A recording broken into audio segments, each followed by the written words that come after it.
And I also like to thank everybody in the house tonight, University of Arkansas, Little Rock, Clinton School, and Philander Smith. And the last time I was here, Philander Smith had to be maybe about 10 years ago, where I was doing a documentary, or I was part of coming here to promote some things and also work with the youth centers in Little Rock, because there was a state of emergency in Little Rock because they had a rash of murders that were going on with ages 18 and under, and I think it was this makeshift graveyard not too far from here that had small markings for every single young person that had lost their life over the previous year or year and a half. And this was really like 94, 95. And then I came back about 3 years later just to see what's up with the community, and also tell people the effects of not being in their faces as far as reality, and letting the area of virtual reality take over. And when I say virtual reality, I'll start to talk about some of my theories and my concepts on how, if you don't figure out how person to person, eye to eye, nose to nose, as human beings, using our human qualities to sort of like grab our surroundings and not lose it to media, entertainment, all these fixated corporate worlds that want to be able to take the minds, bodies, and the souls of the people or yourselves. You know, I mean, it's about, like they say, with real talk is about really getting real with human beings. But we're at a time that really doesn't save you that. Before I even get into it, it's been a wonderful drive through Eastern Arkansas, coming from Memphis, where I started out earlier. Every time I come to Little Rock, I think of three things. Obviously, for most people, they think of President Bill Clinton, and they think of Hillary Clinton. And the whole world says, wow, Little Rock, that's what they mean.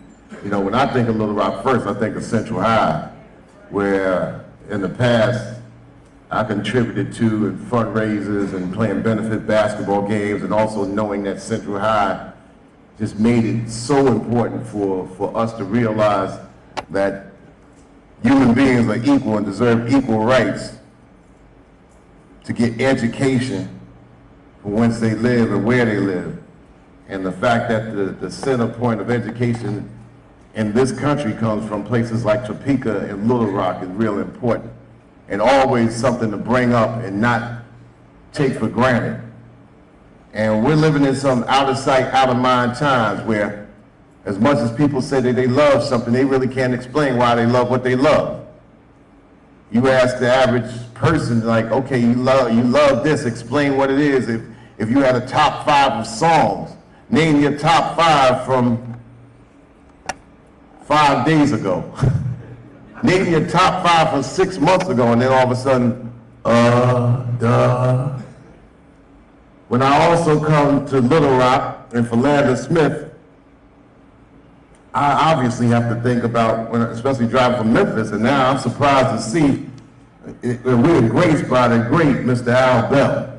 I think of Al Bell when I think of Philander Smith, and I think of the radio station that I used to read about him breaking these records and making the sounds heard around the world, forming it right here in Little Rock, and just making it resonate through Memphis, making it resonate through this country, making it resonate throughout the world. And it starts right here. So you are at the center, the epicenter of not only political revolutions, but social and cultural and relevant to this day revolutions. And I want you to be aware and proud of that.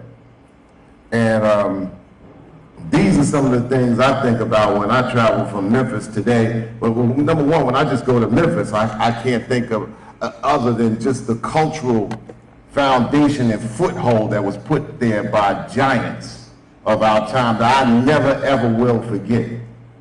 When I tell people many times, I say this culture that shaped me into the person I am today, I think about James Brown when he came out with Say It Loud, I'm Black and I'm Proud, and I know from 1960, or where I was born, it says Negro on my birth certificate. Well, I remember when I was 5 and 6 years old, my mother and father was saying, we not Negro, we colored, because the civil rights struggle of 1955 or 65, and the bill said, you know, we ain't Negro no more, but we're trying to figure out what we are next. So I remember being called colored because we called ourselves colored, and whenever we used to see black people on TV, me and my brother and sister used to be like, ooh, we hope the colored people win. Well, I remember by 1967 and 1968, all of a sudden, black was starting to become beautiful. And black was a word that is beautiful, and we started calling ourselves black. And my mother said, you know, we're black people. And only 3 to 5 years before that, when somebody called somebody black, knowing that you come from a black neighborhood, black was a bad word, and people would say, who you calling black? As Richard Pryor's comedy album used to say. But we look around today, they turn black back into a curse word. Matter of fact, it's not even fashionable to say the word black, because when you say black, people are like, shh, keep it down. They didn't turn the word nigger into a usable term. And maybe who's the ubiquitous they? Maybe it comes through the power of media and corporate control that's able to twist and turn it not just from a term that was taboo, but turn it into a word of love. So all these things that go on in my mind, the blackness returns to me fully in effect, as we say, when I actually fly into Memphis. I think of Watch Stacks, which is about 2,400 miles away, and it's in my blood, and I drive through Arkansas, and I can't help but to hear Howlin' Wolf in my head. So earlier today, before I came here, I sat and had the pleasure to introduce the guitarist in my band, Public Enemy. His name is Kyrie Wynn. His father is Ron Wynn, who's a journalist for the Commercial Appeal in Memphis. And I've been telling him for years, hey, I want you to be able to meet 2 great musicians, man. And Kyrie Wynn is 26 years old. He first joined us in the band component when he was 18 years old. And Kyrie does not speak much. All he does is carry this guitar with him.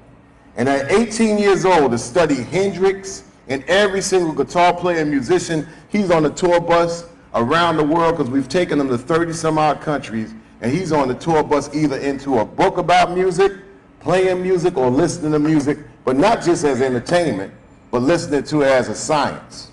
So every time I would tell Kyrie, I said, Kyrie, when I come to Memphis, man, I want you to meet some great people, and if I'm able to do it, then we're going to convene, we're going to hook up, and you're going to meet great people. And he's like, okay, sure. Today was that day. So before I left Atlanta, Georgia, I was able to call Kyrie up, who actually works a part-time job in Memphis, and I said, will you meet me at this spot, because at the Peabody Hotel, at this restaurant, I'm also going to be sitting with Marvell Thomas and also the great Skip Pitts, who Mr. Al Bell and Miss Bell know quite well. Well, Marvell Thomas happens to be the son of Rufus Thomas. And he also happens to be the brother of Carla Thomas. And has played on many of those records that people have either, they hear today, can't identify. All the DJs and even hip hop people that say, hey, I'm into the break beats, they didn't know that maybe Skip Pitts, who played the wah-wah guitar on Shaft, but also played the guitar on Push and Pull, Breakdown. Also played the guitar on It's Your Thing by the Ozzy Brothers. Yeah, I sat them down and sat them down with Kyrie, and he soaked them just like a sponge, and I soaked it up like a sponge as well. The point I'm saying is that when we talk about music, and we talk about sports, and we talking about it moving the culture and moving society, we're at 2 different ways to look at it. Black music has been the core, and it has been the motivating force on taking the world forward. And we have to pay attention to that, because that helps us educationally wise. Sports Center does not allow somebody who loves sports to be stupid. They show Sports Center 6 times in the morning so you can get it right. Anybody know anything about sports, especially you Razorback fans, if somebody come in with a stat wrong to a circle full of people and they get it wrong, they told you, get out of here, you better take that on in the back. You don't know what you're talking about. Sports Center will tell you the fact of baseball, basketball, football, and if you're a true sports fan, you better soak it up or get out. So if you say that you love basketball, you can't be up there saying, Charles Barkley used to be a point guard. They ain't going nowhere. Oh yeah, Scottie Pippen, he was the center for the LA Lakers. That's not gonna work. But if you look at music, and especially black music, the troubling fact of the matter is that we say that we love it, don't know a damn thing about it. That's the thing that's harmful. It's like, what do you love? Oh, I love Last Night in the Pips. Name the Pips. I ain't got to name the Pips. All I know is Gladys. Where'd she come from? Georgia, because she had to take a midnight plane. Damn. And it's been disturbing to me because I'm saying you ain't got to know anything about what you don't love, except for maybe your job. You know, I mean, if you got a job, it behooves you to like learn it a little bit and to like it at least. But if you say that you love something, know something about it thoroughly. And you know what I tell young people all the time? I say, you know what? If you love something, there's nothing wrong with being a nerd about it. Be a nerd about at least what you say that you love. You know what I'm saying? Don't be halfway there and halfway nowhere. Know about it. Now, you know what I think is number one, is especially when it comes down to soul, R&B, black music, I think it's very intentional. Yes, I'm a conspiracy theorist. Call me that, so what? But I think it really behooves you to actually, you know, if we can actually have people vague about who actually did black music or who's the players, how far it goes back or where it comes from, you know, if you can hide the facts and hide the history, you can make them robots and kind of like think anything that pops up on the radio is brand new.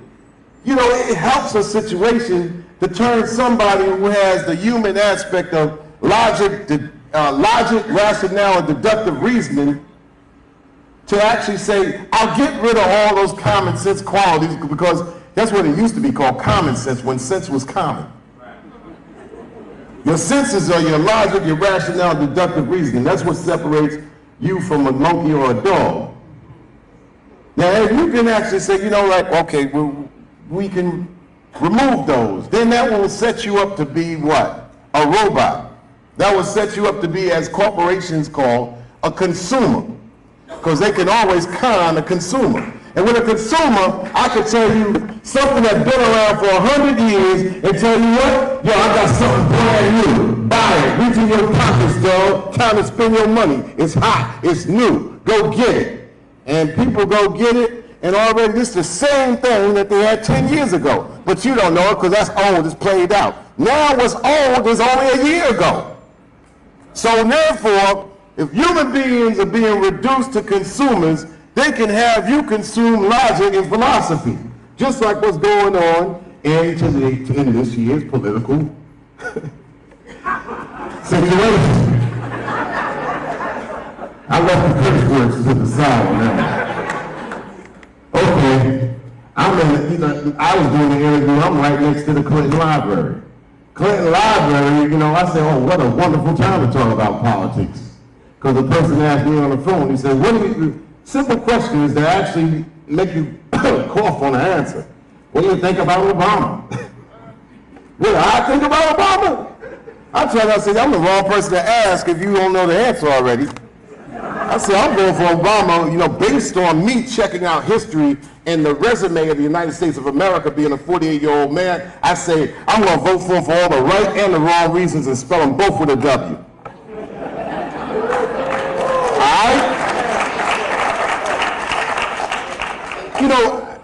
You know, we're in an archaic, old school system that doesn't befit a 300 million person country. You know, Republican, Democrat, eeny, meeny, miny, mo, catch a piggy by the toe, I'm gonna pick you. And you find out that the candidates have swung this way and then swung that way. So therefore, to the masses, and all they gotta do is call the masses, them asses, they just move the M over. They're there to confuse the hell out of you. So therefore, I done break things down to really real talk, just simplistic, and say, you know what, I understand that the Republicans, all you got to do is just look at the last 8 years.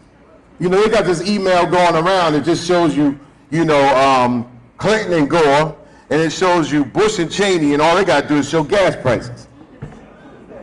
Now, I'm gonna get, back into the Obama thing. Now, what do y'all think about Obama?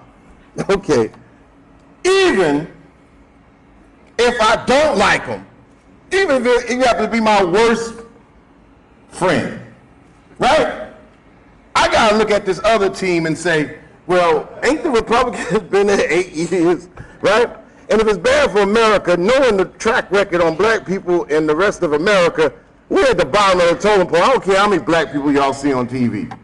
I know y'all looking at, oh man, there's plenty of black people on TV. And at the same time, statistics say we only 12.5%. So when you look on television, you get further confused because you see black people almost every 3 or 4 seconds. But you know what? The production companies that make all the commercials ain't even got the diversity that it projects. Fine, how many black people you have in a production company full of 60 people? None. Well, how many commercials y'all did? Plenty. But we hired black people to put in front of the screen. Okay, cool. All right. So the last 8 years, okay, I got to know that it ain't been good for me. Or it ain't been good for my surroundings. And people say, oh, Chuck, man, you have a recording career. You're a successful career person. And wow, I know you're getting this. I said, you don't know nothing. First of all, if you want to count my check, count the bills first. I call them Williams. Count the bills first. Number two, the difference with black people in this country is our surroundings are broke. You know what I'm saying? So our mother, father, sister, brother, cousins, cousin sons, new family, in-laws, all of a sudden you start to, pick up a situation where 80% of your family surrounding ain't got a job. You got a career. And being a rightful family person, of course you're going to look out when times is hard, and the times, I don't care what you're seeing in TV, like, oh, it's all great, oh wow, it's, rappers are going bling bling, riding around in fur helicopters, oh yeah.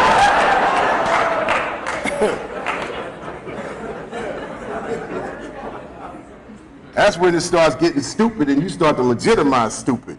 Yo, it's stupid, but that's what they be doing, son, for real.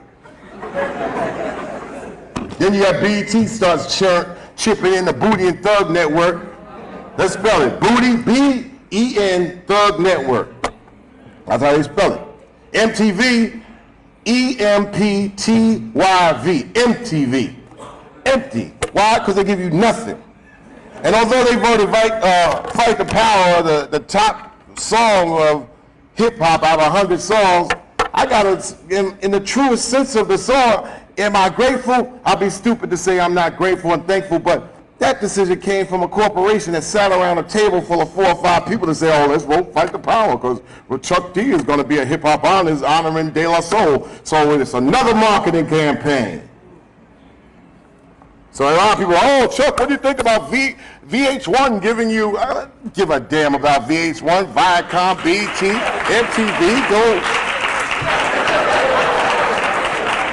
Because,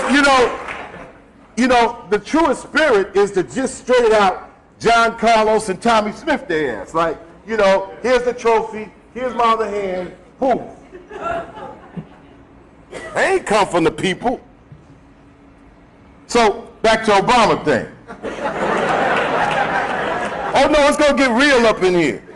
See, I got great respect for people at the Bell, so I ain't gonna go into my real deep vernacular that might make y'all go, damn. First of all, Republicans like Bill Belichick. They'll do anything. Expect the next 40 days in the 40 nights to be like that NBA on the TNT playoffs. Anything can happen, right? Okay. John McCain, Obama. One thing about Obama, regardless of the fact, if he do win after election, day 2, Obama got sleeves rolled up, looking and ready to work. Straight up. Now, understand this, like any black man understand this. When you get one of those jobs, not only you coming in to do well, you coming in to outshine and bust everybody in the ass. All the stereotypes, you coming in there 3 times better than anybody. Now, I asked my aunt, I said, Obama, like, yo, you know he ready to run that president if he get up in there, because understand he gonna have 3 times the pressure, he gonna have 3 times the haters, you know, 3 times the heat. But you know what? He's young, he's 46, but look 36, knowing if he aged 20 years, he only gonna be 56. Right? Then you're coming in, right? So he's gonna be ready to work day 2. Understand, he's gonna look at his desk and see all that, oh, $1 trillion, they ain't gonna come on, we're gonna come on another billion. He gonna look at his desk and be like, yo, Joe, I demand a recount. But he's gonna be ready because he's physically and mentally fit. Now, we as people, especially black people, got to be smart to understand he can't come in there. Number one, when somebody look at him that's just hating, they automatically say, oh, he sounds like he's Farrakhan. He looks like Malcolm or somebody like that. I don't like him. Why? Because he looks and he sounds so, all it takes is a voice that be able to resonate. And they would say, oh, he sounds like he's Hitler or something like that. Okay. Because Barack Obama, when he talks, he's straight out. He says what he means. He's unwavering. He comes with wit. He comes with intelligence. And he knows the weight that he's got to handle over on his shoulders. He said, number one, I'm voting for him because I think he's crazy. But we're all crazy trying to take on the odds. Because Dr. Martin Luther King, you know he was called crazy. Your catch behind Dr. King was like, yeah, Doc, I'm with you, dog. Yeah, whatever. Are you trying to do what? You trying to do what? Oh, Birmingham. What? Yo. Then all of a sudden, you know, 40 years old, oh yeah, I was with Dr. King. Yeah.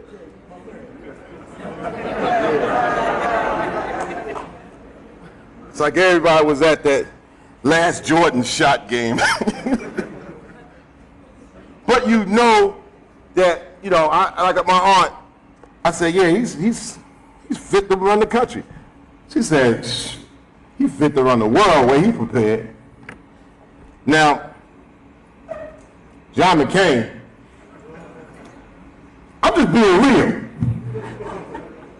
And you know, it's one of those things where, you know, and old school black people know about this. It's like really being the best so far, and you go up against somebody else, and then at the end they say, oh, you disqualified because you got brown socks on or some shit like that. You killing the other opposition, like, oh, you got a raisin in your back pocket, so you can't win. You know, you been beat out by like 900 points ahead. That's how this race is looking. And so when somebody says, Chuck, you think this is about race? I said, yeah, it's a presidential race. But John McCain, a giant-sized mini-me looking. And the reason I say mini-me, not to just clown on him, but he's always diverting, like he's like,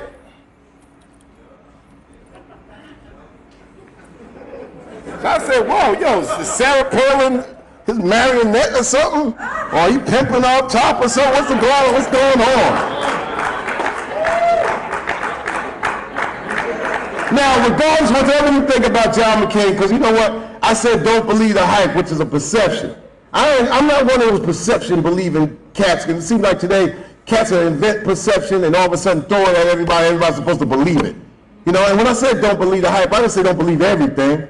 Because cats are like, oh, yeah, don't believe hype, that's what Chuck said, I don't believe nothing. No, it means compare and analyze the information that's hurling at you. That's all it is. Do a comparative analysis, weigh things, judge information. Well, first of all, the perception about John McCain, that, you know, they made him seem like he's a kinder, gentler, cool, you know, not, you know, hey, I just think that I'm trying to live here and make sure that, you know, I walk slow with my battle scars and, okay. So he seems like a nicer guy than son of a Bush.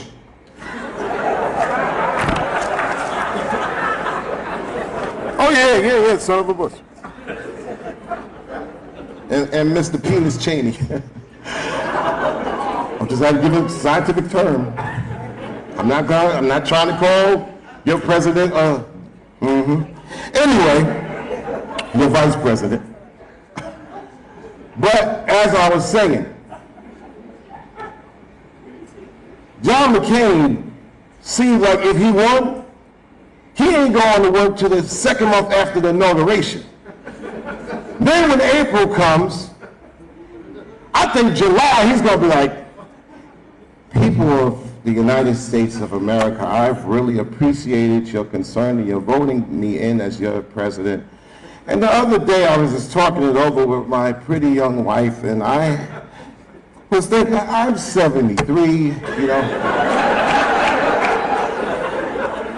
I really don't want to move from Arizona. It's, well, in fullest detail, I would tell you, in fullest confidence, that you are in great hands, and I would say this with the next president of your United States, the president, Sarah Palin. July 2009.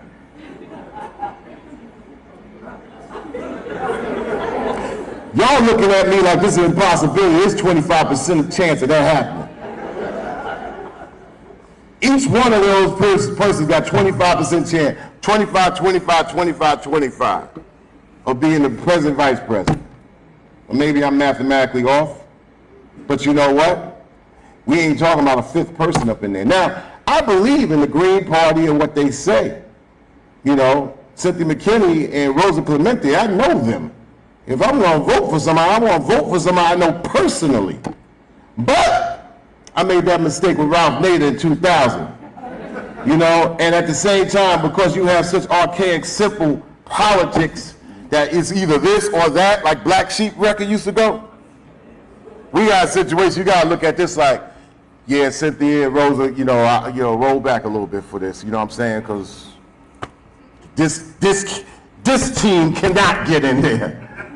It ain't about keep away. It's about a defensive president choice. Oh, can I say the word hell no? Hell no. That can't happen. So the point I'm making is that when it comes down to it, you would never think that somebody, you know, is so far skillful, so far ahead in trying to reach out and understand what the American public is going through and can't say everything he needs to say. Because being a black man running for president of the United States, he knows it's a chess match. He can't come out and really get with it. And then we have to be as smart ones. And I'm saying it's a choice if you want to be smart, you know, to say, yeah, I know that he running for president really ain't trying to do that, but damn. And if he is president, we got to also understand that there's going to be a country and so much fighting that 45% of them decisions going to make me as a person, a black person in this country, say, damn.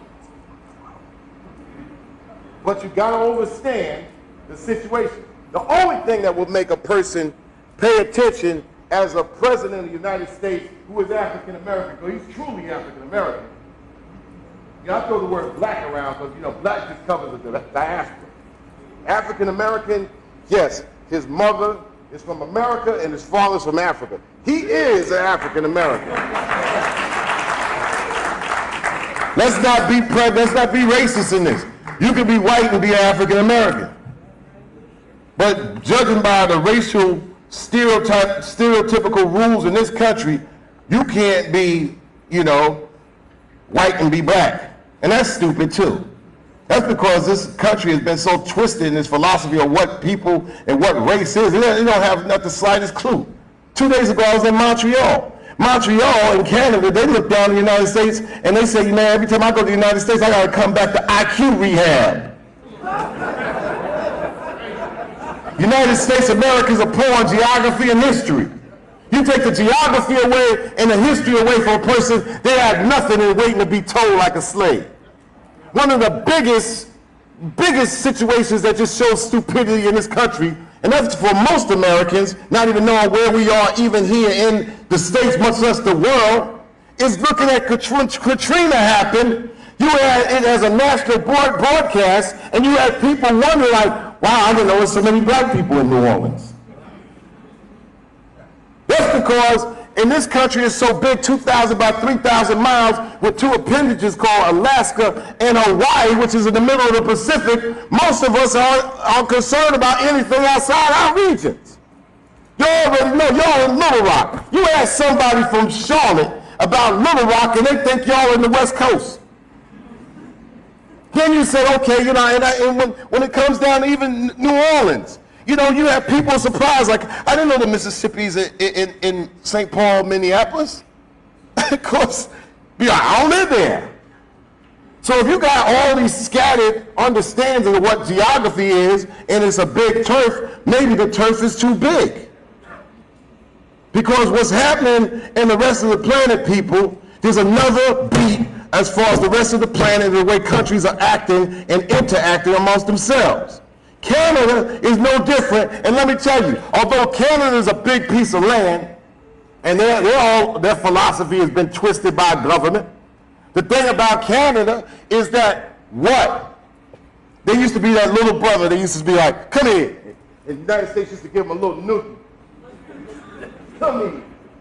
Hold on. Now, Canada look a little bit like Shaquille O'Neal now. 1997 version.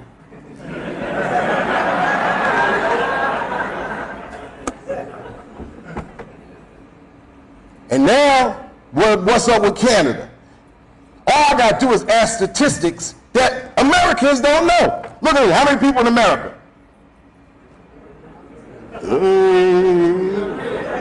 How many official people in America? How many people in Canada? 38 million. How big is Canada? Second largest country by, and you know what? And Canada and Australia are sister nations because they got the same terrain of land. Other day I was in Montreal, and I said, man, y'all got similar land masses with few people, and definitely ain't taking many black people. Then the person was like, yeah, but you know, Australia got a lot of desert. Yeah, y'all got places that's minus 70 degrees. That was the difference. You got trees and minus 70 degrees in the Yukon. Same thing as the desert. So, but the thing about all the cities are on the line. And at the same time, the dollar in Canada, whoever would thought that the dollar in Canada would be worse than the US dollar? Huh? Now talk to me. This is where we get a little serious and have some fun at the same time. The US dollar is dipped underneath the Canadian dollar. Cars and planes and trucks and all these things got to run off of what? Oil, right? How much oil does the United States have?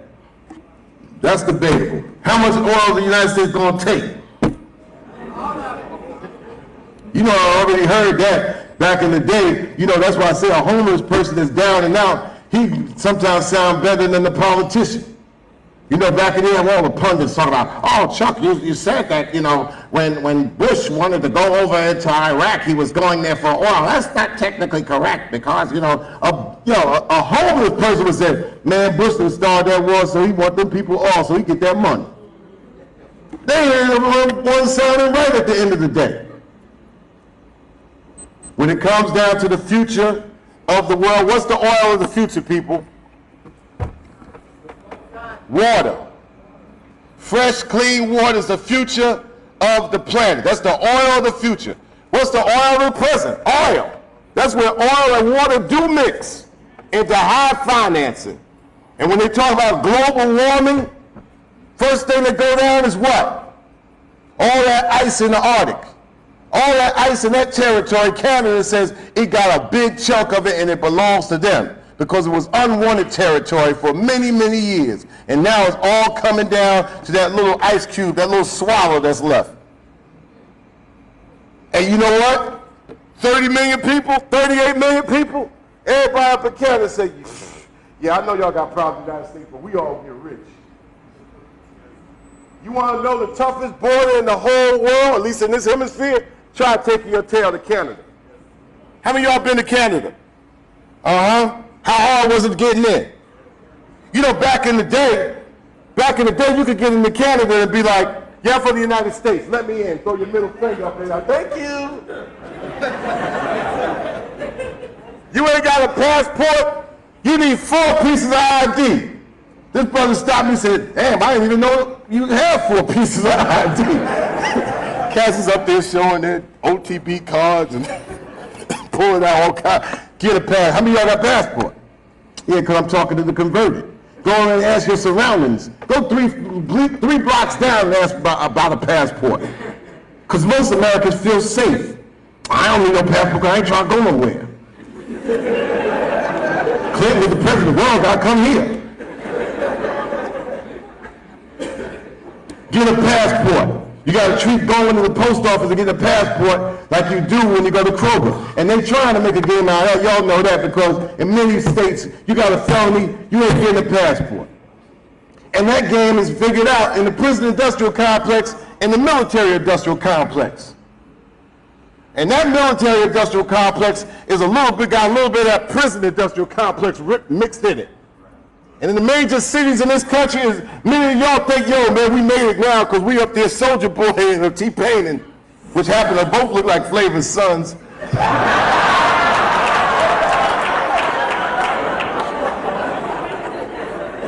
Oh, they know that. Flavor know that too. Flavor is the Scottie Pippen of rap music, man. He's like, yeah.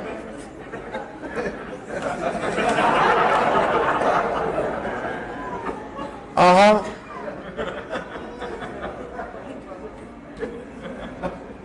Know what I'm talking about? Back to the Canada thing. Yes, Canada. So they got some power, they got some weight in the future. Just like the euro, just like all this currency, while y'all trying to figure out how I get this dollar, try to bling whatever bling left without even knowing what bling means because I don't even know what currency means. And then all of a sudden many people's God is the dollar. How can the dollar be a God? First of all, I'll tell you how racism isn't even in the money. Racism is in the money because you can't go nowhere in the world with currency on paper with a black face and exchange it equally with one of a white face. That's racism for your ass, right there. So you go like, oh man, I'm trying to get these dead presidents. I'm trying to get the Benjamins, like Puffy said. You mean P. Diddy? You mean whatever you changed his name to? Racism even in the money. So the minute you start praising the money and start understanding those basic principles that you already have that they're trying to snatch away from you and have you pay for, then we start to become a collective and a consolidation that starts to shape who you want as leadership. And this is let me tell you, this is a confusing time for most Americans. America don't know what the hell they're doing right now. Yo, go ask your local bank. People used to ask Chuck, they said, Chuck D, yo, you made rap music in the 80s and 90s, you still make some today that I have to catch on the internet when I happen to have time for it. But do you think you're making records for young people today? And my answer is, I don't know I ain't making records for no 19-year-old. I'm making records for 30 years and older if you happen to find it. I make songs for your inevitability. Meaning you could be 22 when you try to get a crib and understand that you got to have your head, everything on straight, then you end up listening and checking out Chuck D. You know, from all the way up to 30, you might check out Flavor. even after 35, you be like, I just can't take my eyes off the TV show. Who you gonna pick next? And I tell people all the time, you stupid if you believe in TV. Do you know when they shoot Flavor of Love, they shoot it in 2 weeks? So here I got somebody 6 months later asking me in the airport, yo, I think Flav need to pick Delicious. Listen to your local stupid radio station sometime. Not that the radio station is stupid, but sometimes we act stupid with it. And then they ask me a question, yo, Flav, what do you think about Flav, diverting and getting away from the public enemy spirit? I said, first of all, Flavor was like that second one. I'm the one that chose him. I know him. I've been seeing a Flavor reality show every day of my life. Yeah, but he's crazy. And I said, you just figured it out now. Is that really him? Hell, he is him. Just like look, black families know. There's always that one in our family. Well, yeah, that's my little bro Bobby, he crazy. He's sleeping on the furnace in the basement. We still love him though. That's Flavor Flav. You don't count the other 12 members of PE, because some of them are real serious. Oh man, he a terrorist, Yes. But you know what? That's just that when we came out, we represented the spirit or just what the black family or just the diversity in black men, that we can still move forward as a team.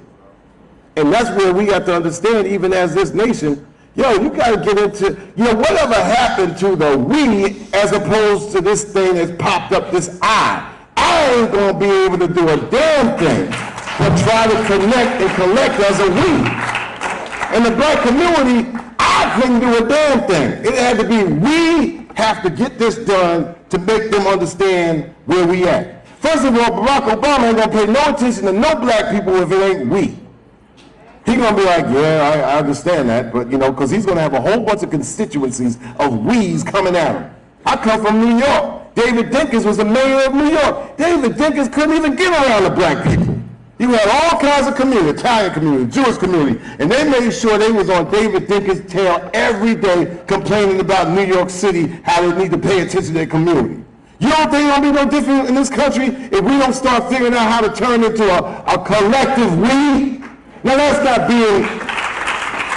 that's not to throw fear into white America. That's not to throw fear into America. Understand, we've already, contrary to what Dr. King wanted. Dr. King wanted his children to be recognized by their character instead of the characteristic of how they look like. I mean, who gives a damn if a person is black? Who gives a damn if a person is brown, green, 500 pounds, 32 pounds on a hot day or whatever?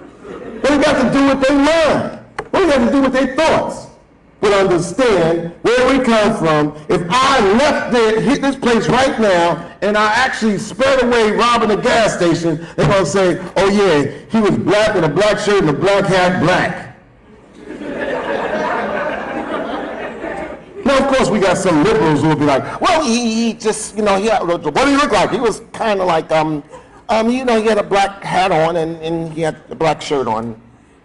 Well, what did he look like? Well, he looked like 30, 40, something like that. What color was he? Well, I want to get into that. The games are being played to the point it challenges your integrity, it challenges your logic, your rationale, deductive reasoning, and inside your head you look at the radiation of a radio TV nation, which is this television, and you say, I can't believe this. What the hell is going on? And you feel that you don't have the adequate power to challenge a corporation. Yes, you do. Yes, you do. I'll give you a tactic a minute from now. But look, come on. Things that just boggle your mind. Come on. Why the hell we're looking at O.J. Simpson's court case on headline news? What? And then what are they talking about? Oh, well, he stole back his memorabilia. So therefore, and then you see things come up on the screen like, well, he faces 3 counts of life imprisonment. And you're like, is there a war going on or something? Are people losing their lives or something? People losing their cribs? Are people starving here, need better health care? Are people listening when what's going on, that they thought a presidential debate was going to pop up and all of a sudden somebody just backed out in the last minute? You don't see what's going on with that? Nah, dog, you trying to go, man, for real, man. The Rock got that cat scared, dog, for real. And also, you know, it doesn't mean that we start going into crunk that Barack Obama parties either. You know, like, yeah, all right, you know. Yeah, dog, for real, man. I'm gonna vote. Are you registered? Nah, but I'm voting.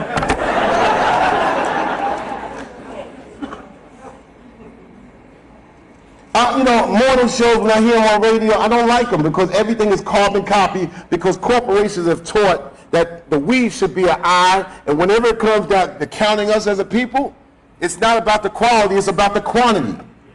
And my thing, if you fall victim to the accounting and business mentality of lawyers and accountants, then we will become a clear, just soulless people. It's like, who the hell told you that more is always better? That's the problem with the voting system in this country. More don't always mean better. And then at the same time, all they got to do is throw American public like, okay, electoral vote. And we like, still don't understand this. More don't always mean better. You can have 1,000,000 townhomes, lack of a better word, and 300,000 focused people. Is 1,000,000 townhomes better than 300,000 focused people? So why are we always saying more is better? What's like saying bigger is better? Oh, okay, it's primitive. Don't mean a damn thing. They better come up with another voting process or something. Or 7 to 8 parties. This is the party full of smart people. And these are people that just decide to just say, you know, what the hell? They're in the dumbass party. They're in that party where they get tricked. Yeah, it's a party. Go there. Yeah, y'all can vote, but they don't give them registration forms. Because more ain't better. But you know what? Your entertainment, it boils all down to more is better. You watch a TV show. A TV show happens to be good. They take it off because of what? Poor ratings. How are ratings rated? Huh?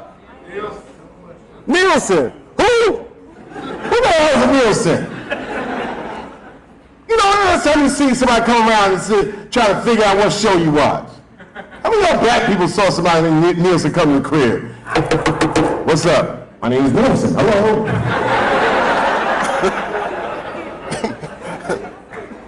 Better get from around here, that's what I'm telling you.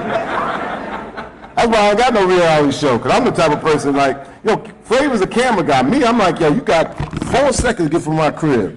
3, 1. Once I leave that door, man, you best get going. Get that camera out of here. No, never Nielsen. So your favorite shows have to give you something, right? They're on TV because ain't got enough ratings. Then they tell you, well, we can't get sponsors. Then what kind of sponsors you got? Well, Delta Airlines. Okay, why is Delta Airlines a sponsor for Hannah Montana? What's the hell out of me? And then you look at what, black shows. Oh man, look at the sponsors with the black shows. What are they selling you? Huh? So what is it rated on? You start saying, well, you know, I'm just sitting here watching BET and TV1 because these are the channels that are for me. And BET got sold 10 years ago to who? Who runs Viacom?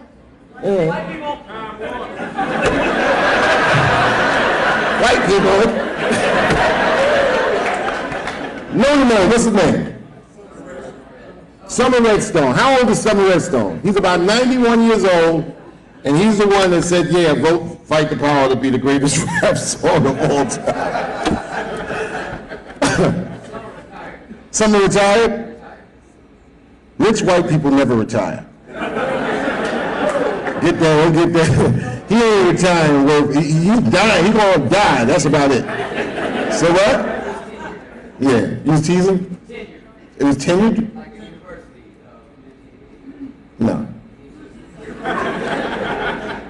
They should know Summer Redstone has juice at Viacom. You think if Summer Redstone walked in the room and said, oh, Summer, what's up, dog? Have you been out of here so I can give you respect? Summer Redstone walks back in, if he's retired, and everybody's like, oh. Hello, Miss Redstone.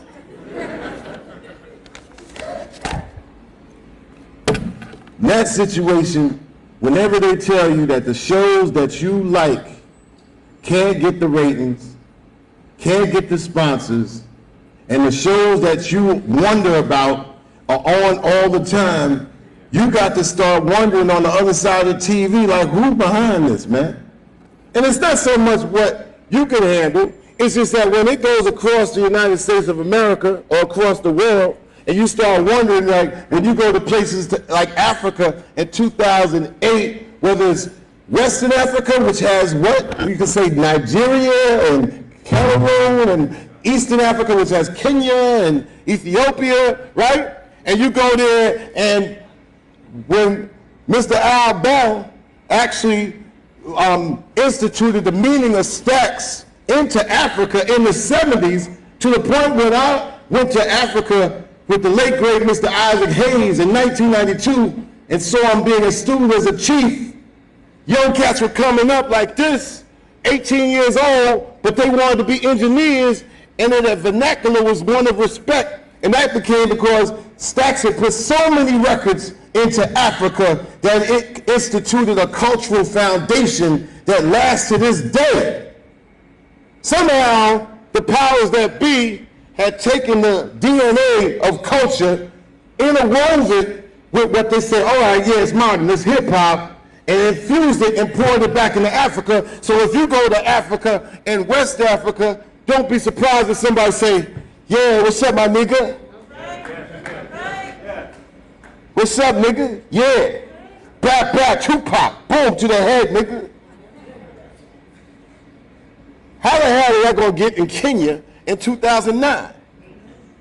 Then you say, oh, that's just natural, it's supposed to happen. Oh, Chuck, you got too many conspiracy theories about the power of TV. It ain't the power of TV, it's the parents.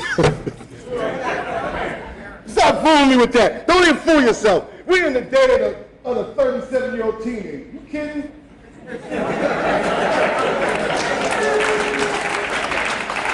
Yo, what's up? What's up? Nah, man, I'm waiting for my son Jamal to come home from the bus. Yeah, so to help with his homework? Nah, I'm gonna bust that little nigga in the ass on Madden today. Cause he got me yesterday. So the only reason you're waiting for your son is so you can get him back on Madden on Monday afternoon? Yeah. And at the same time, you got some people like, oh, well, that's just hip-hop vernacular. It's hip-hop. It's legitimized.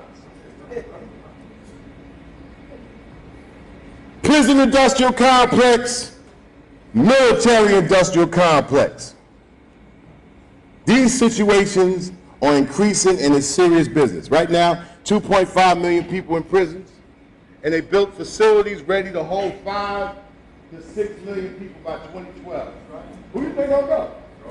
My mom was in Detroit, up in Michigan, the other day, and she drove past a facility.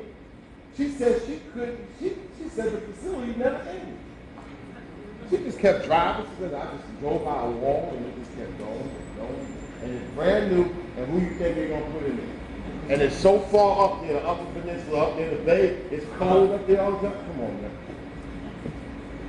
There's so many things I could talk about in my rap race, reality, and technology, but I'm just gonna try to weave it to a point because I'm not trying to leave you confused. I'm trying to tell you, first of all, when I came here, you didn't have to clap for me. I wanted anybody in here that has a piece of their mind to clap for themselves, especially if you're a college student. And, yeah. And the reason I say that is because props go to college students, because you don't see props go to collegians in this country hardly ever. And the last time black students were actually given props and saluted in this country across mass media and television was when? A different world. You damn right it was a different world. Bill Cosby said, you know what? I got this power to put something on TV, so I'm going to take the criticism of being called, oh man, black people ain't got a doctor and a lawyer in the same house. And I heard all that crap at that time. Why shouldn't he dream? And out of his dreams, other people look at that as inspiration, and they went from there. He put a black college on there, and all of a sudden people are like, oh yeah, well, I don't know if Hellman's real or not. What difference does it make? People people were inspired, they went forward from that. I approached Paramount in 1996 saying, hip-hop is so strong, y'all need to put something on there to be like a Larry King for the hip-hop nation, to be able to interpret to the masses what's going on in the music, to pull the positive aspects of the DNA out and let everybody know that, yes, this could be steered and navigated right. You know what these people told me? Said, we understand your dynamic and your characteristics. Wow, told my manager. They said, but clearly Chuck has another agenda. You know what they put on? Homeboys in outer space.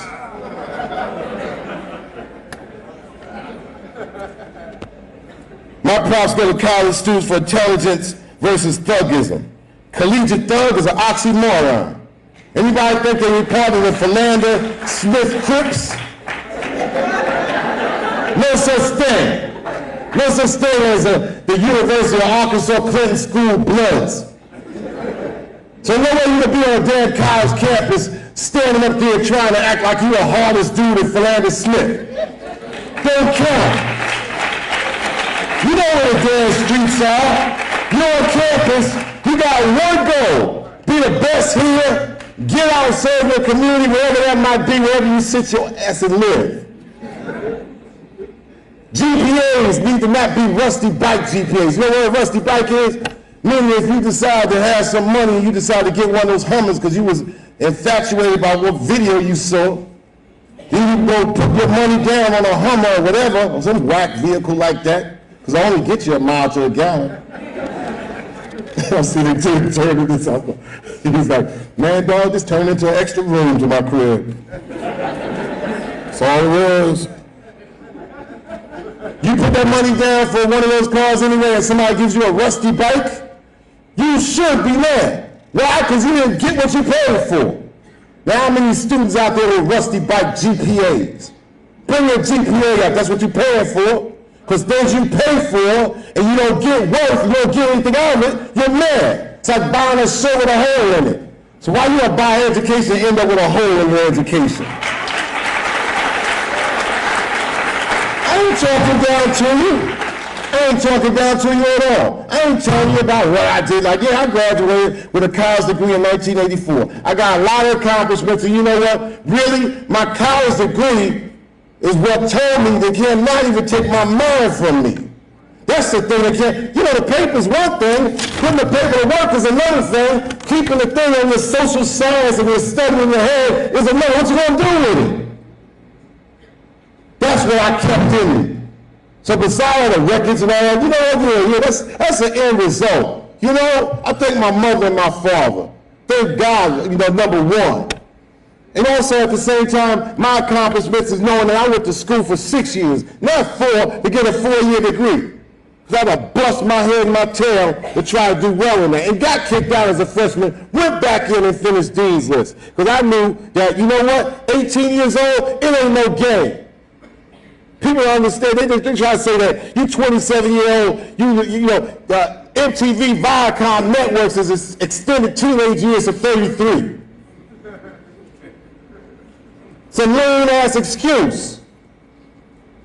Well, I go around and say, you know, forget all that public enemy, this and that. I graduated from college, and that I'm standing by because I went through a whole bunch of ropes and standards to be able to get on. I had to hurdle, and I had to bust my brains, and I still had to work part-time, and I'll never forget that time because it gave me the strength to carry on.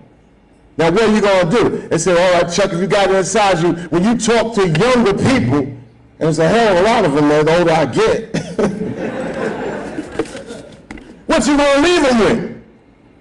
There's no way in hell I'm going to talk to a 30 and a 20-year-old, and they're not going to leave inspired or me give them some jewels to go on.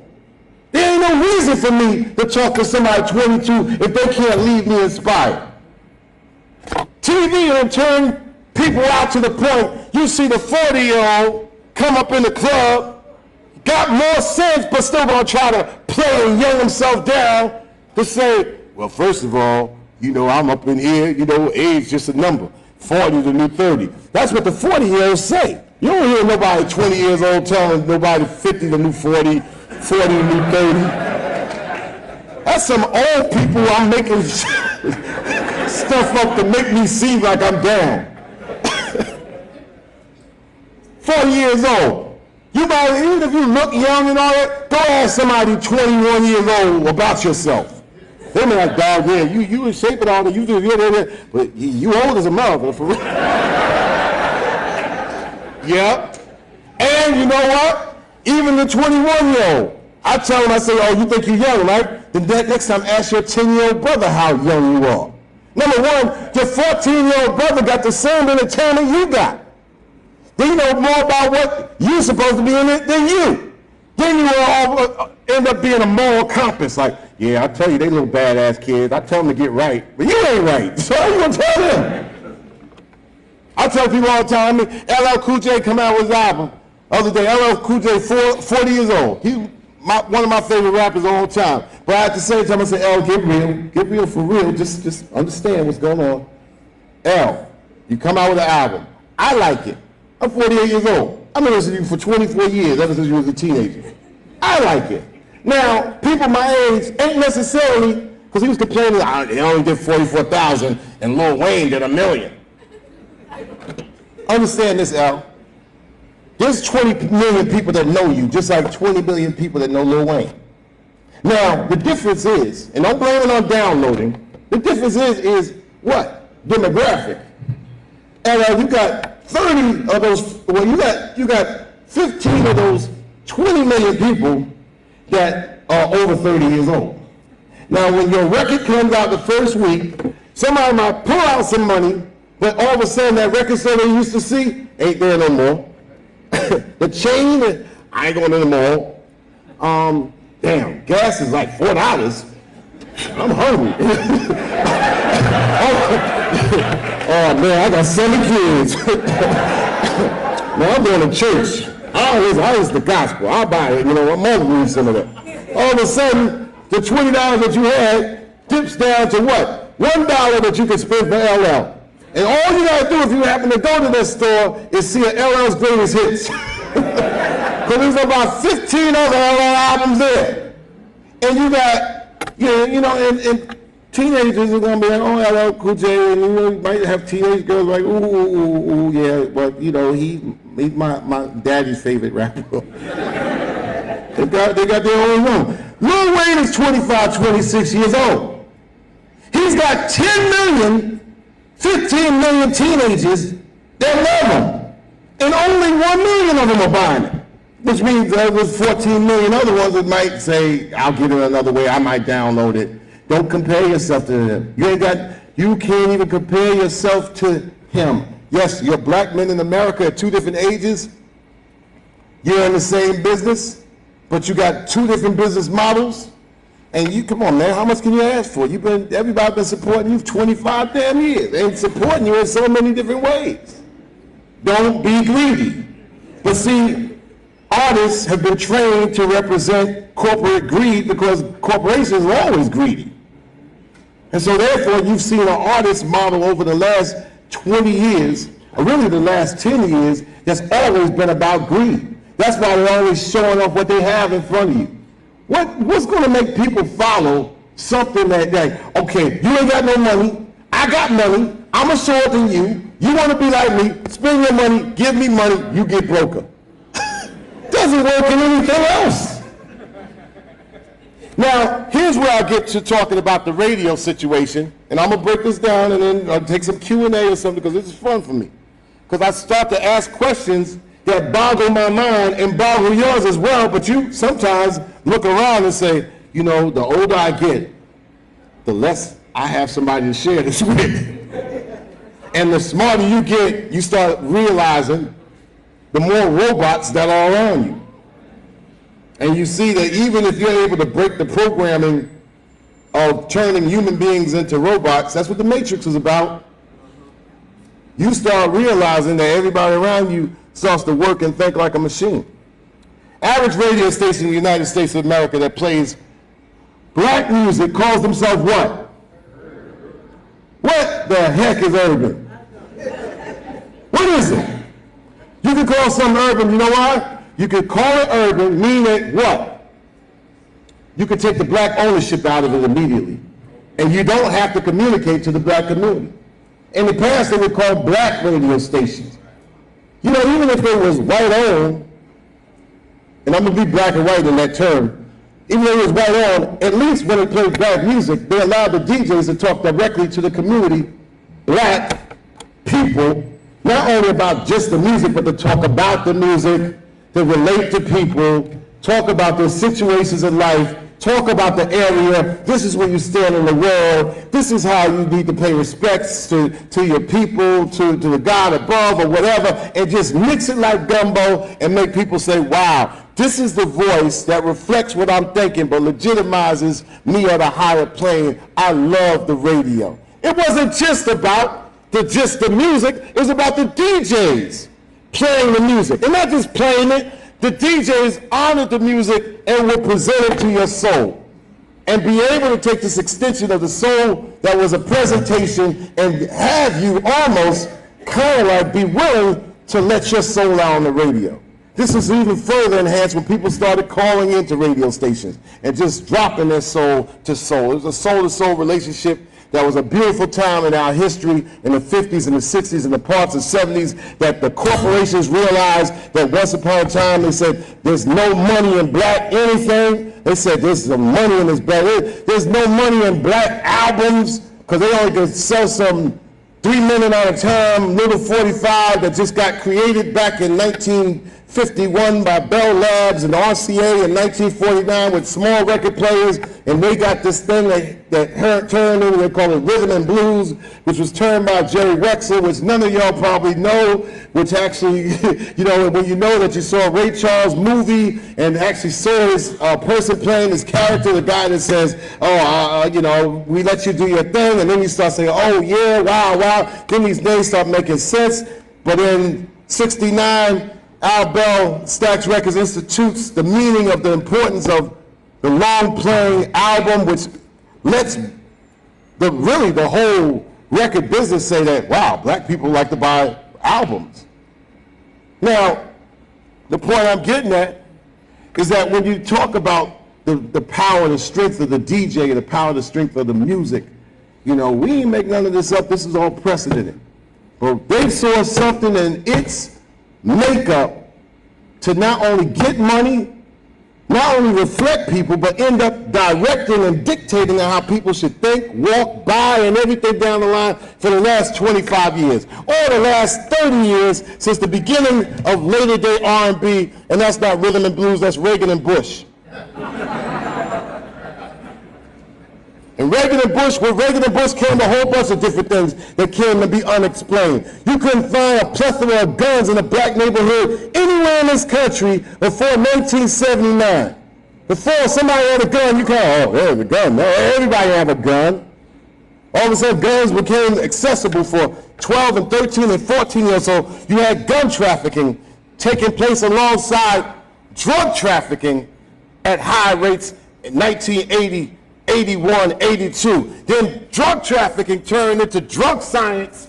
Then cocaine wars turned into crack epidemic, turned into disenfranchisement, turned into lack of opportunity, turned into don't have them niggas go to college, turned into who gives a damn about school, turns into, you know, just throw them this music and don't have anybody that navigates it. Turns into a whole bunch of things by 1995. A lot of people start seeing nigga in advertising campaigns. And saying, well, and then all of a sudden, looking at your TV and listening to your radio and seeing somebody that you consider a favorite rapper of yours, whoever it might be, trying to legitimize the word nigga. Saying, yo, for real, you know, I mean, I don't know about back in the day and all that, but this is now, this is 96, I'm saying, right? We turn nigga, hip-hop turned nigga around. You know, hip-hop turned nigga around because, you know, we just ain't taking it like that no more. So, you know, I'm able to go up and say, yo, with love, man, like, yo, what's up, my nigga? He feel good about, I feel good about that. Even my white niggas, I say, yo, what's up, my nigga? He's like, yo, nigga, what's up? So hip hop did that. And you're looking at this on TV, having a battle with yourself like, this don't seem right. Because somehow, how could it all of a sudden flip like that? Yo, straight up and down, regardless of Jim Crow or whoever. You know, if you're in a black neighborhood in the 60s and 70s, you say, yeah, what's up, nigga? You can't be like, yo, man, why I gotta be a nigga today? Oh, I'm sorry, my brother. Because brother and sister was a thing, a term, even though, look, we don't know if we related. Let's start there. Cool. Middle of the 70s. You know? Yo, what's up? Yo. Okay, cool. So always has some guard to it. If you was white, hey, what's up, nigga? You picking up your breath. I was just going to say Nubian. You better get it out quick, then. You couldn't use the word nigga up to what, 1988, 89, and NWA comes out with the term because they was niggas with attitude.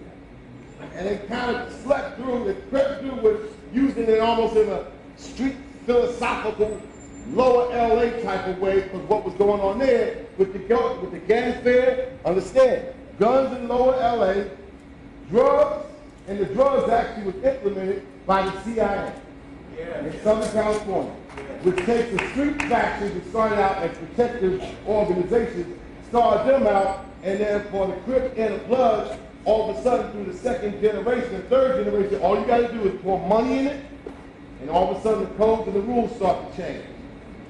And all of a sudden you just hype that up, reject that, and you got Crips and Bloods starting to spread outside Southern California because they got guns, they got the drug game, and they got some money, and yo, a little bit of notoriety to go along with it. So all of a sudden, 89, 90, niggas start to come out of the term. Who would have thought that corporations by 95 and 96 felt bold enough, sitting way in the back corner, unseen, saying, oh, well, we'll put niggas on it and put it out there in the R&R report. We'll just cross out the G, or we'll call it N-I-G-G-A. Then you start sitting there like, you know, cats start like, no, I ain't a nigga, I'm a nigga. I'm a nigga. And you start saying, I think that makes sense. Get in the fight. No, the teacher, I want to get him suspended. Because the teacher said nigga. He didn't say nigga. So after a while, we started legitimizing things to the point we start swirling around like a dog chasing his tail, sound like a damn fool. And start saying, well, if I sound like a fool, hip-hop backs me up. Well, this point I was saying about urban stations before I go into some Q&A. What the heck is urban?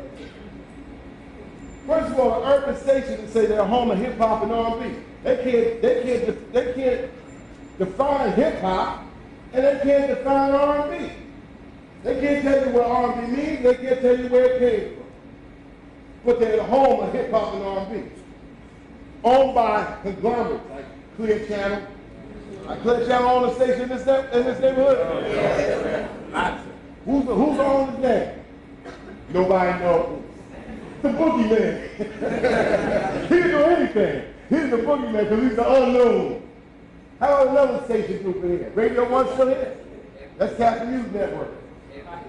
What, Evergreen? Huh? Equity Broadcasting? They own a black station? I mean, an urban station. Who they owned by?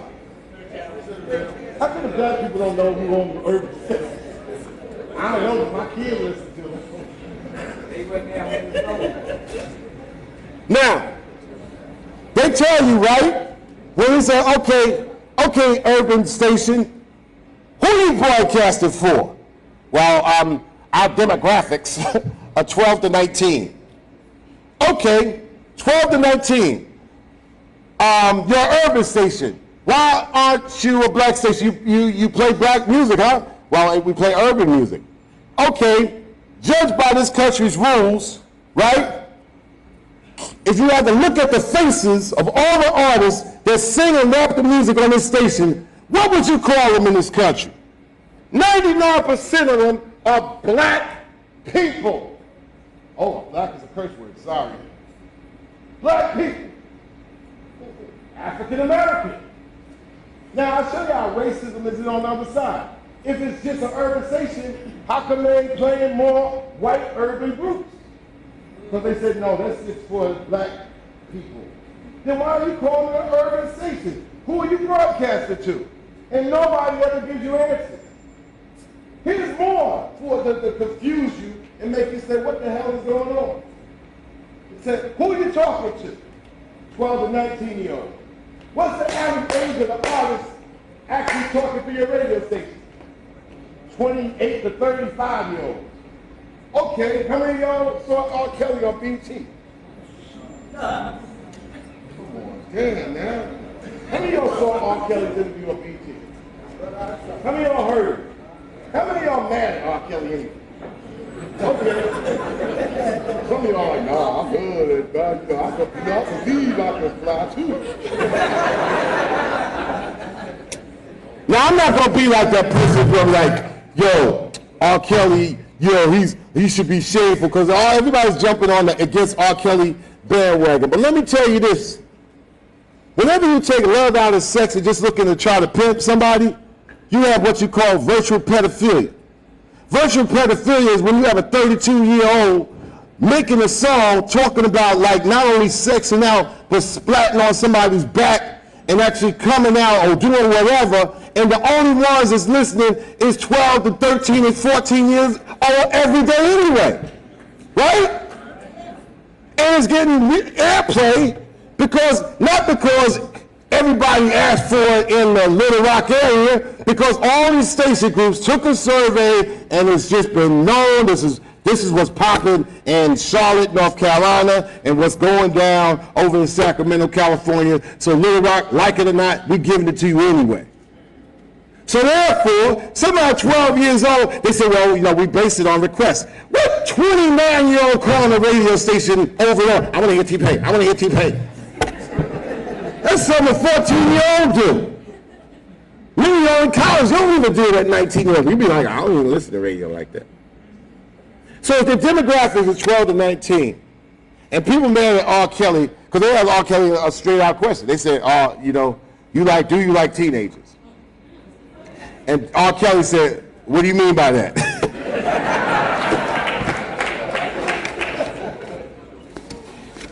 He said, teenagers. He said, well, I got a lot of 19-year-old friends.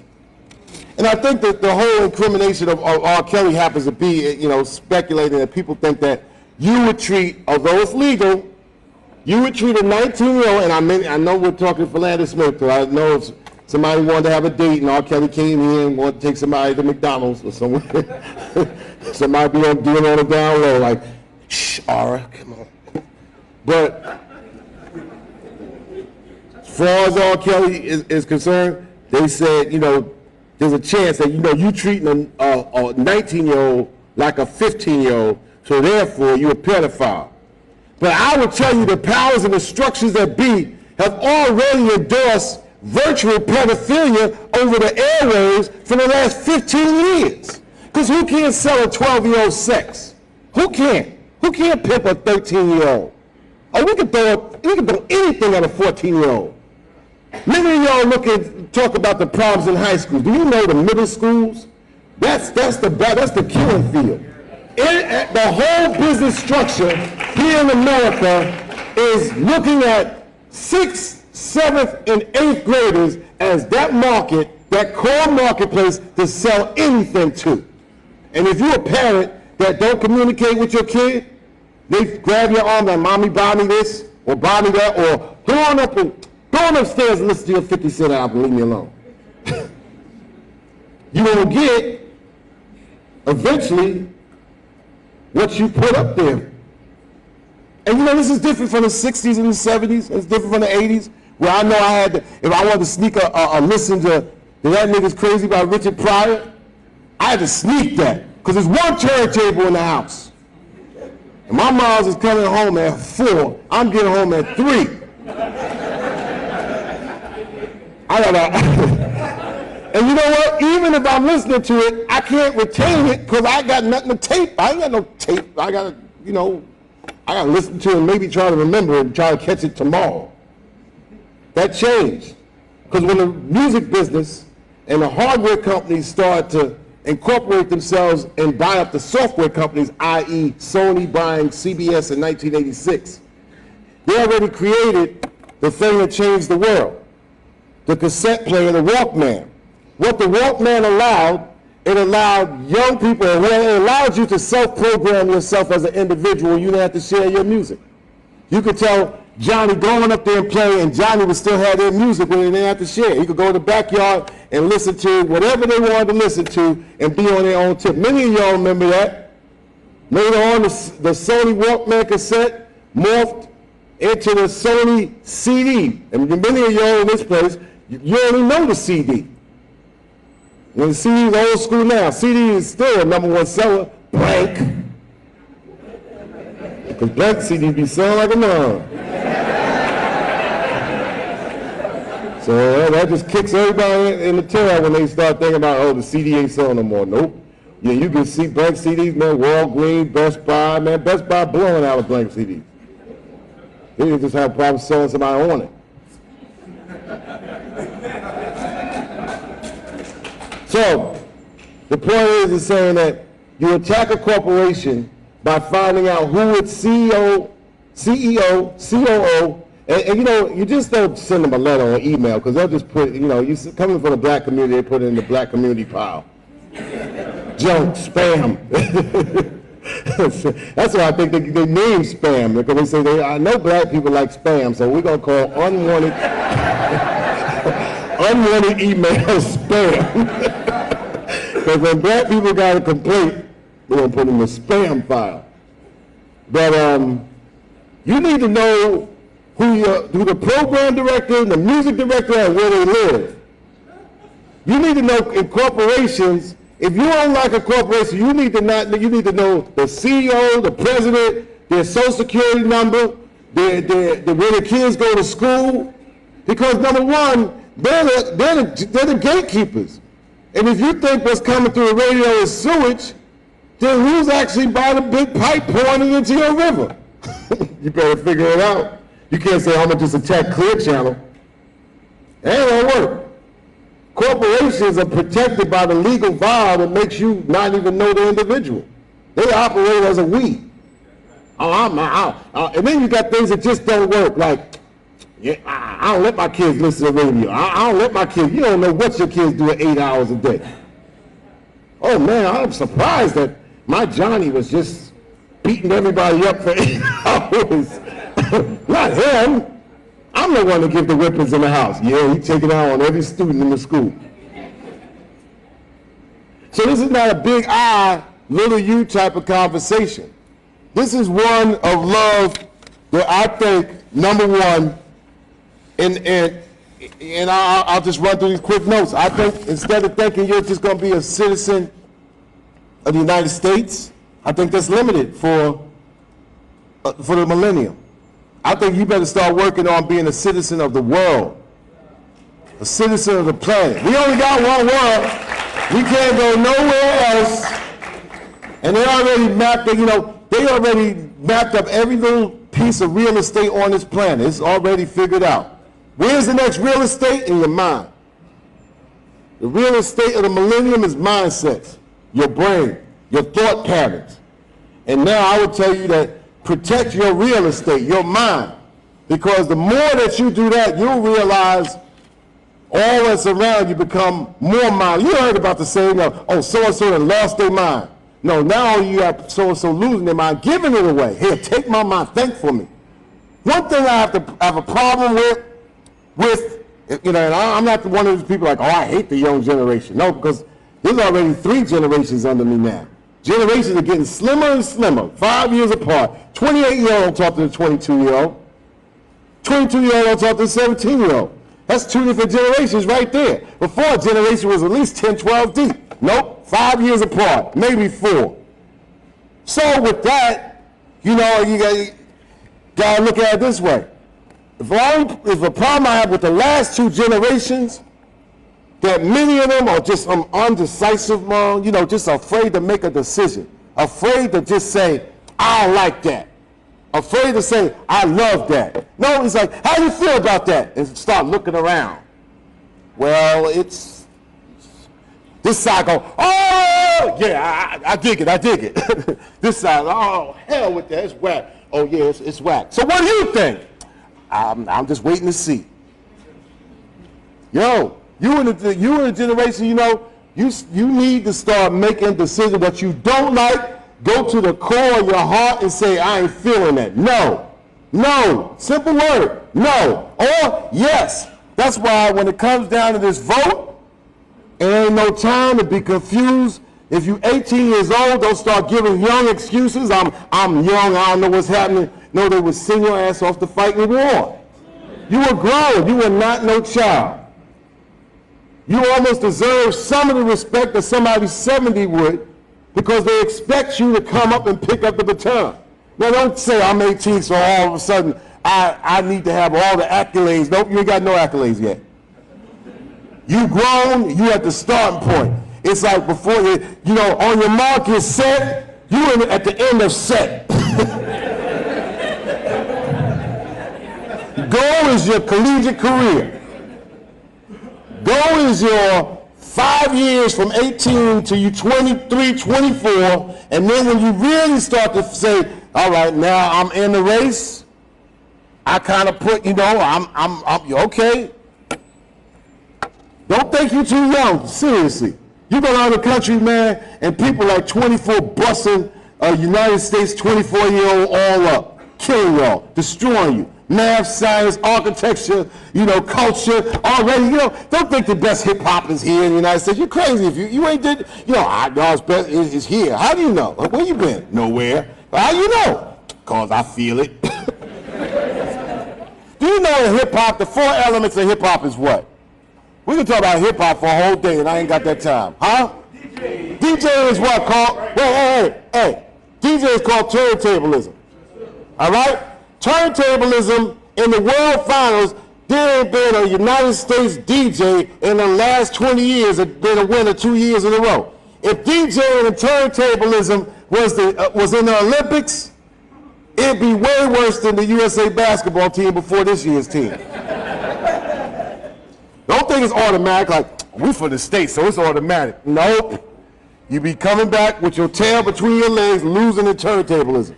2 other aspects, graffiti, breakdancing, b-boying, no, don't stand a chance. It wasn't for that MTV show with the new crews that been coming out breakdancing, and you see how diverse they are in color. So I don't think it's an automatic black thing that we could dance the best. You gotta work at whatever you say you're good at, right? So, no, United States ain't winning in those 2. So if hip hop is 4 elements and you done lost the first 3, how are you gonna say you the best hip hop nation it is? Number 4 is what? How many languages most Americans know? Do you know I know super MCs from places that could spit in 3 languages at the same time? Now where does that rate? Now of course if you're like, I don't know what you're talking about. Well, whose fault is that? He know 3 languages, you know half of 1.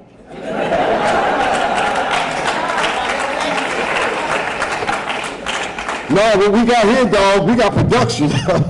So the same music, like I told you, Stax Records put records in Africa in 1968, 69, albums. They even sampled the same music and came up with halified tracks and got musicians and used musicians all over the world. So their productions is incredible. And they done used and know more about music from Arkansas, Memphis, Tennessee, Mississippi, Louisiana, more than Memphis, Tennessee, Louisiana, and Arkansas know to this day. So whenever somebody knows more about you than you know about yourself, then you are a slave. All right? And that's where this gets critical. We are in a plantation state still in the United States. We got a chance to at least look at somebody who has the inspiration to tell us to understand we could be the best we can be. Because he's going against he's spitting in a blizzard of fire, and that's Barack Obama.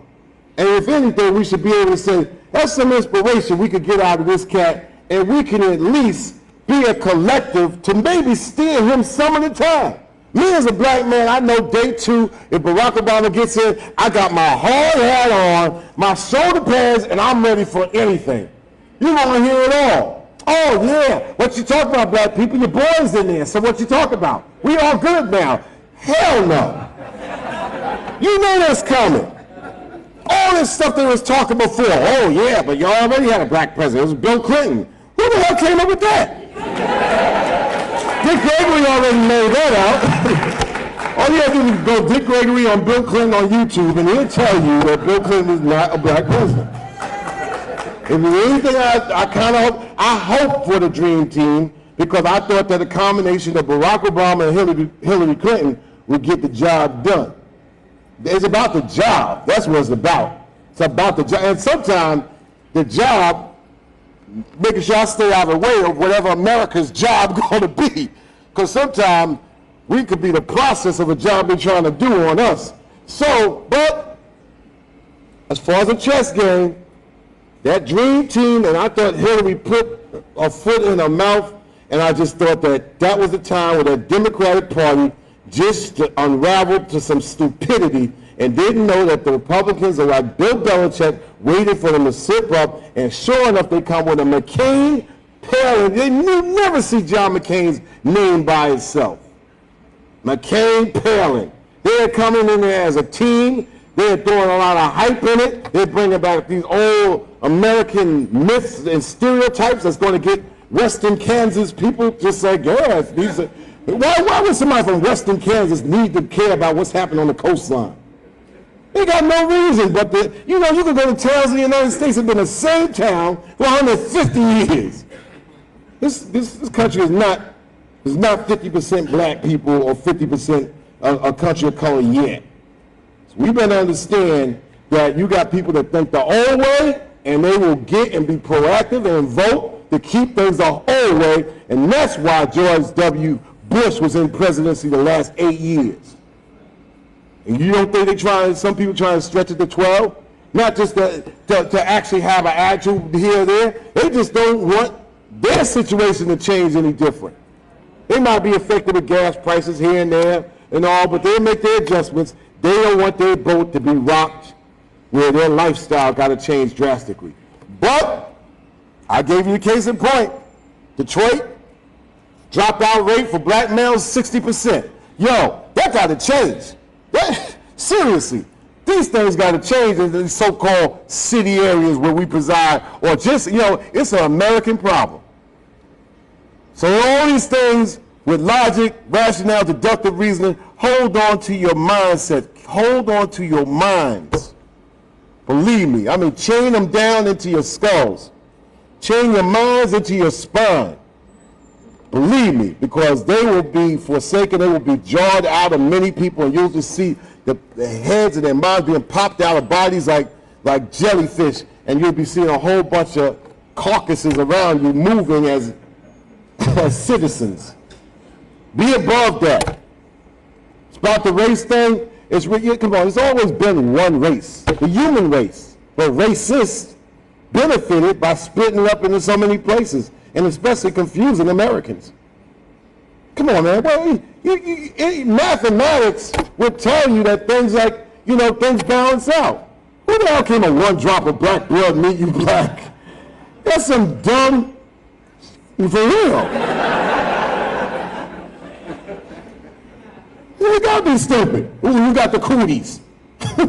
You contaminated. You got black blood in you. And as we go further into the millennium, more people want to get some kind of black blood or try to get some melanin, just something to prevent against what's happening with the sun and the ozone layer. So we all get together, but hopefully get together in a straight, positive way that helps us as human beings on this planet, as a species that take care of this place instead of being swallowed up by our ills. That's the most I can leave you with. Now, I would love to say a lot more about the music and hip-hop and culture but the problem is that the more we go into time and explaining each one of these areas, you know, their curriculum. They're not even a speech because there's so much mass confusion on what these things are. I got to go and touch these a bunch of different places. I got to talk about voting. I got to touch about hip hop. I got to talk about the legacy that stopped giving hip hop all the credit in the world. Hip hop comes out of having the unbelievable respect and knowledge of records. The holy trinity of hip hop is Grandmaster Flash, Africa Bambaataa, Cool DJ Herc. They're DJs who actually played the music, who had the respect for the labels, who had the respect for the musicians, who had the respect for the engineers, who had the respect for the history and the movements that went alongside the music. You take black music away from people, you're taking our history by default. And that was what happened over the last 20 to 25 years. We don't know nothing about the music because all they got to do to teach us history is just teach the music. And it ain't got nothing just to do with the age range because people can ask their grandmother and they not know anything about Muddy Waters. They say, oh, I like them. What do you know about Muddy Waters and Howlin' Wolf? And what do you know about these music? And nobody could tell you anything other than I checked them out in the club and that was it.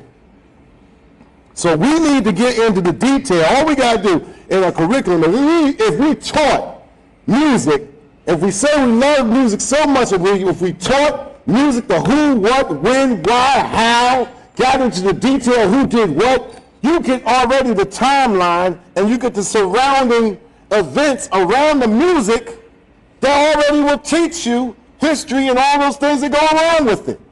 It'll bring math to the table. It'll bring accounting practices. Got to be used as curriculum. Got to be done right. Got to be done sharp.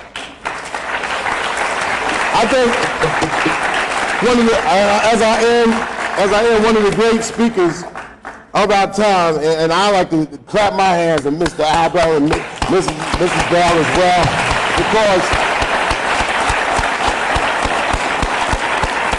because y'all have to know this. You know, if you say you love music, if you say you love black music, right, or the legacy of, you have to know that this man, you know, number one, what he's done has already been embedded into my family. I mean, in the family of black people, because of what he actually believed and what he actually put forward, and the inspiration lives in me to this minute.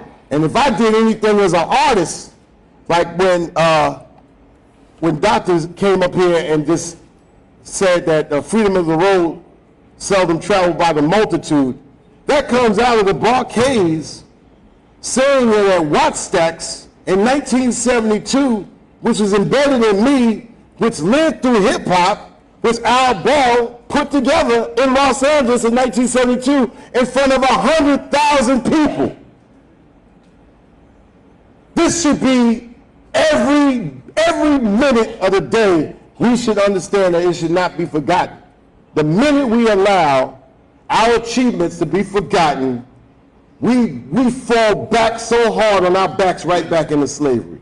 We have to hold on to our accomplishments, and this is something, this is like nuclear fuel into the millennium just to keep us inspired to go on. I thank y'all.